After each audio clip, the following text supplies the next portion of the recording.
All right, folks, please excuse my nose. Oh, my. I don't know what happened. I walked down here about halfway down the mountain and I started sneezing. I don't know how many times I sneezed, several.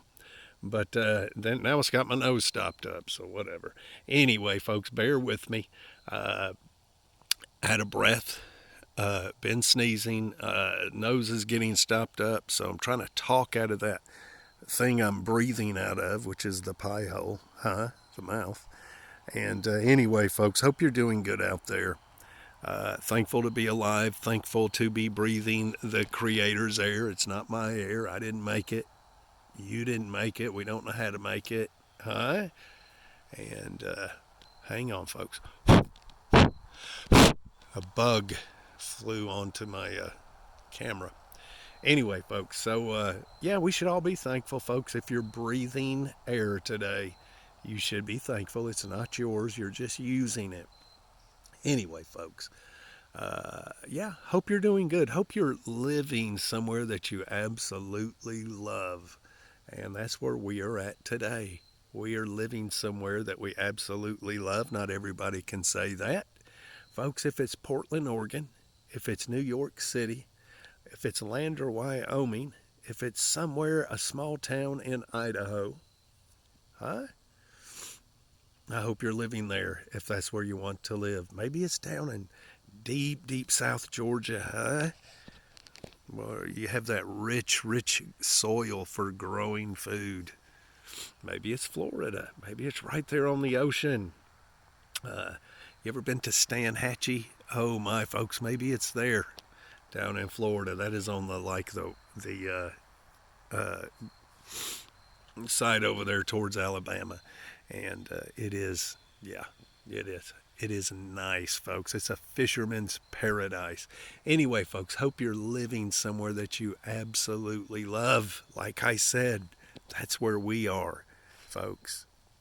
That's where we are. Anyway, folks, we're in the promised land, folks. Campbell County, Tennessee. Oh, I know that hurts your feelings, but it's just true. We're living in the promised land here. And do you know that folks sometimes they get upset at me for saying such things, that it's wonderful here, we love it here, and some folks get upset at us or me for saying that. And yeah, but it's true, folks. Hey, it's true. Anyway, folks, a crazy world that we are living in. An absolute crazy world we are living in. Folks, I don't know if there's ever been a time like this time, where the whole world has gone nuts. Now, folks, I'm not saying it's the end of the world, and I don't know if things are going to get worse. I think they are, but I don't know if they are. It's just, I think they are. It looks like they're going to get worse, before they get better for sure. But heaven on earth could be around the corner. Things could change around and stay about the same. They could change drastically and be much better. Or it could be the other way, and this is the way I think it's happening, is things are going to get pretty rough. And, they're going to have to change quick, and they're going to have to change drastically to get better. I don't see that happening. And the powers that be, the elites and the people that are in the know, they seem to think so as well. And many of you out there are thinking the same thing. And I hope you're getting ready for what is here and what is coming. And folks, listen to me. No matter what you do, no matter how you prep, no matter if you pack it up and buy you some property way out somewhere, or maybe you just buy the property and stay in the city, but have it as a retreat property, you're not going to lose. Anytime you buy food, you're not going to lose, as long as you don't let it go bad. Huh? It's just going to better you. So when I say prep and say get ready, I don't mean that you go out and do things that will hurt you financially or physically or mentally or anything spiritually. That's no. You know what you can do, and that's what you have to. I don't know what you can do. I don't know what your finances are and all of that sort of thing. Only you know that. And so you've got to, do what you can do. Do what what you think. But anyway, folks, so I ain't going to talk about all that is going on. You've already heard enough of that. There's lots of fear mongering out there and all of that, and I'm just not going to do that. Sometimes I might talk about it a little bit, but you see all that is going on out there. And folks, we seen all that was going on out there and where we were headed. Talking about the whole globe. I'm not just talking about the United States.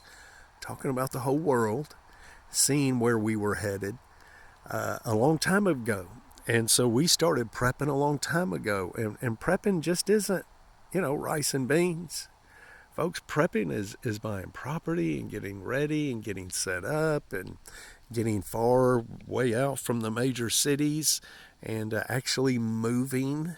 It's the ultimate thing to do. Move to the place that you call your retreat area, your retreat property.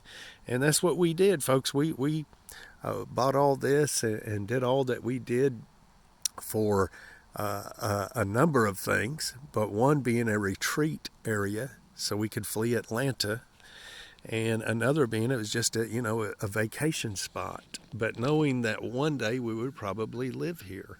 And well, I live here. This is where we live. Our retreat property turned out to be our full-time home, and we are far from any major city, and that's all we cared about. But we love it here, folks, and I hope you're doing the same thing, folks. I hope you're thinking that way. Folks, listen, we live in a system that, well, let me just tell you how it is, folks. It's a man-made system. It's made for man, by man. It's a system that's only been about, we're just going to say the last 100 years, because, there's a little bit of leeway there, argument there. You could say it started 200 years ago, 300 years ago, or you can say it actually started about 50, 60, 70 years ago. And but we're just going to say 100 years ago. And so for thousands, listen to me for just a minute, for thousands and thousands of years we lived, talking about human beings, we lived a very primitive life. But it was the kind of life that we were supposed to live. See, if the Creator wanted us to live like we live today with all the high tech and all this stuff, the phones and the cameras and the YouTube and folks, if the Creator wanted us to live in a way that absolutely pollutes the earth, destroys the planet, then He would have created all of that for us and put us in there.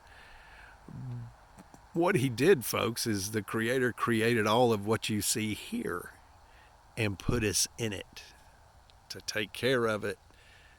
Listen to me, folks, especially you Christians out there, to take care of it, not to destroy and hurt it. Do you think that the Creator is fine with anything that pollutes the air? Anything that pollutes the water? Do you think the Creator is fine with nuclear waste? Now, come on. Think about it. Yeah. Anyway, folks, so we live in a very unnatural system, and that system is also, it's not just destroying the planet and hurting the planet. The reason, well, let me stay on track here.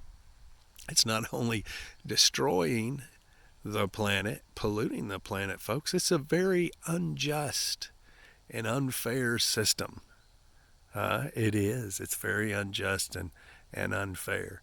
And, I guess that it all depends on what side of the fence you're on.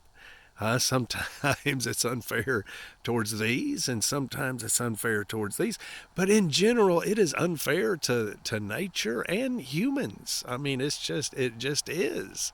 And it all depends on who's in charge. It all depends on who's in charge, folks. It seems like it is human nature to be unfair. And if you're in Africa, and let's say you're in Zimbabwe, well, the powers that be are going to be unfair to some folks. They just are. If you're living in the UK, it's the same way. If you're living in China, Russia, the United States, and anywhere on the planet, it is just like that. It is like that. A lot of people are treated unfairly, not treated like humans. Maybe they look different than the powers that be. Maybe they think different and live different than the powers that be. Anyway, I don't want to get too deep in that, folks. We live in a unnatural system, folks, that is polluting what the Creator has given us, and that's just how it is. I don't see any argument there. I just do not. Humans lived perfectly fine for thousands and thousands of years. Thousands, look at my stick, thousands of years. Perfectly fine, lived the same way. And folks, listen, the planet never had at any given time more than 1 billion people on it. So throughout history, as far as we can tell, the planet never had more than 1 billion people on it at any given time until recent times. What are we pushing on? 8 billion? Something like that? Something crazy? And that is only because of the way we farm and technology. Yeah. Isn't that crazy, folks, when you think about it? Folks, thousands of years, look at my stick, and here we are, beep, and that's how it's going to be. One day it'll go back to how it is meant to be. That's the truth, folks. We can't keep doing what we're doing. We can't keep living like we're living. There's no way. It's impossible. It's impossible. Now let me say this, folks. I'm taking part in it just like you. I am not getting on to you. I pollute the air and everything else. I'm just like any other person on the planet. I sure am. Yeah.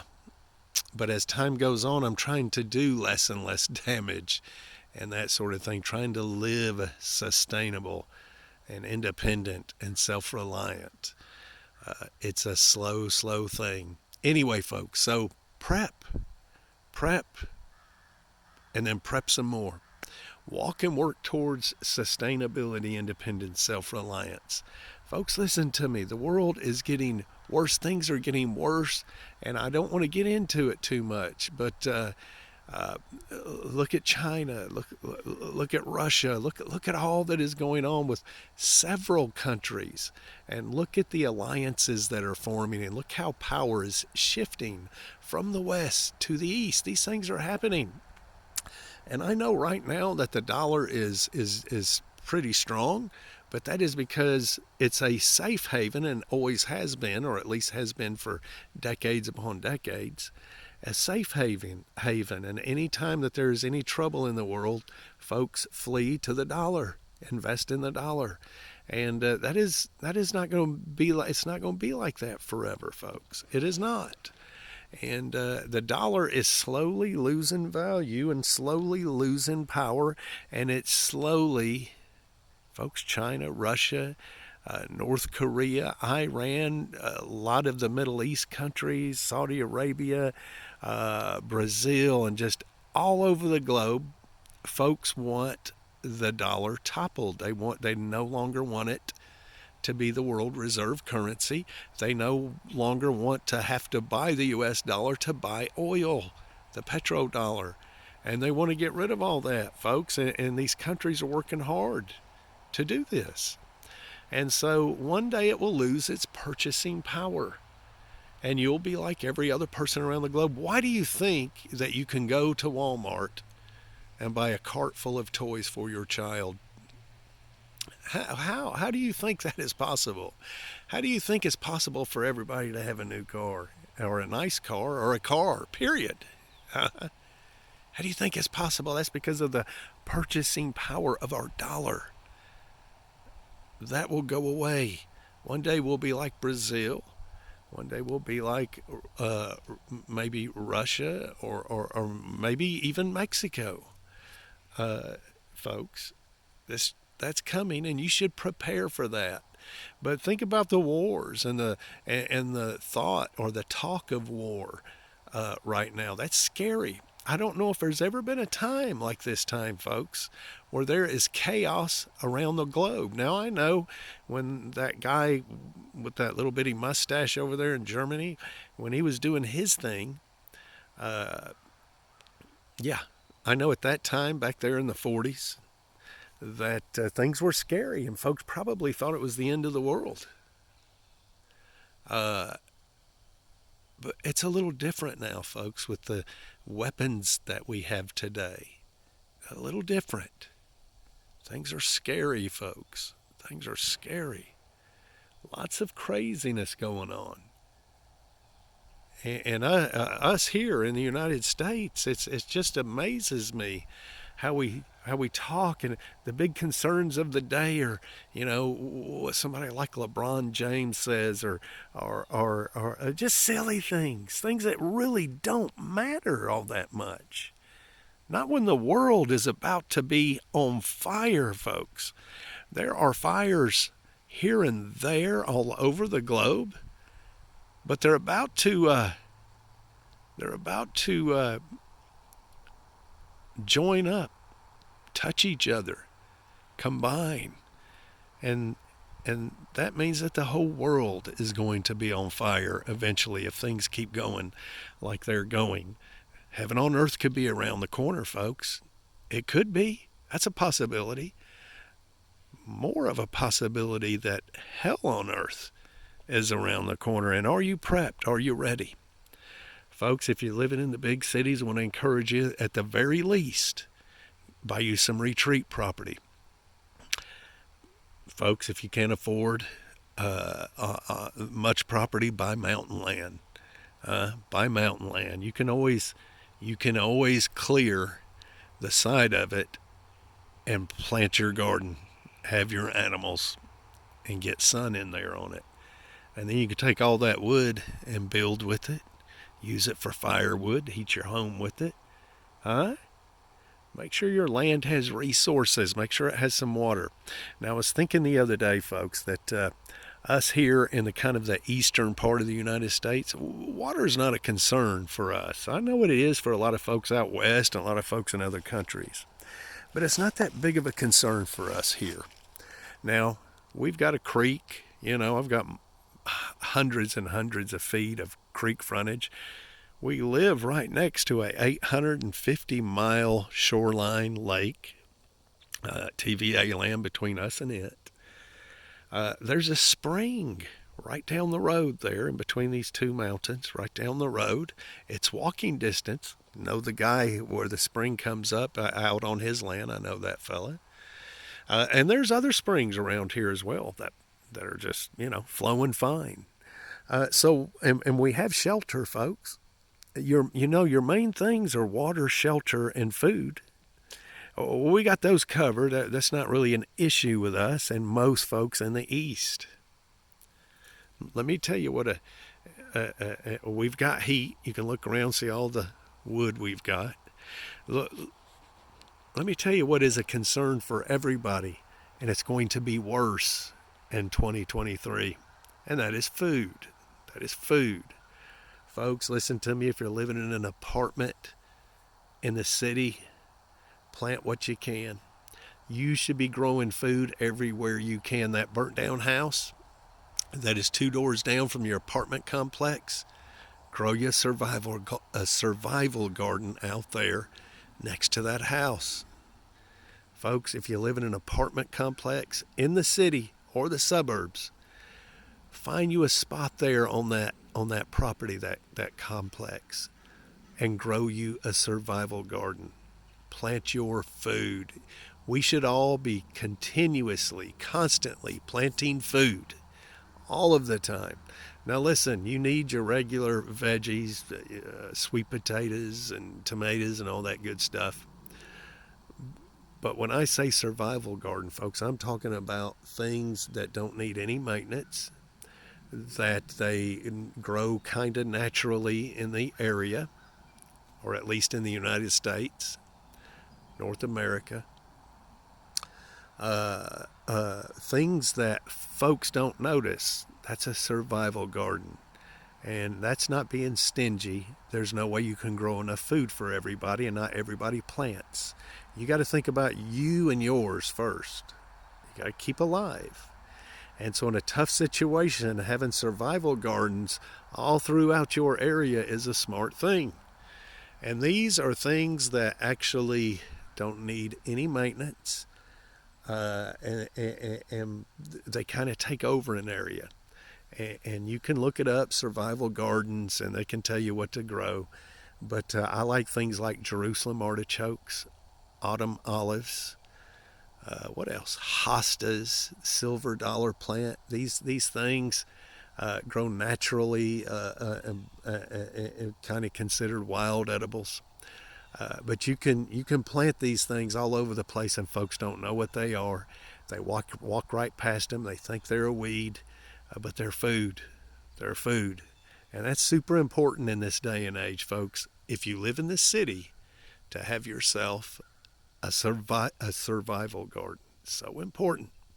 Plant them all here, there, and everywhere. Right there behind Walmart. Yeah.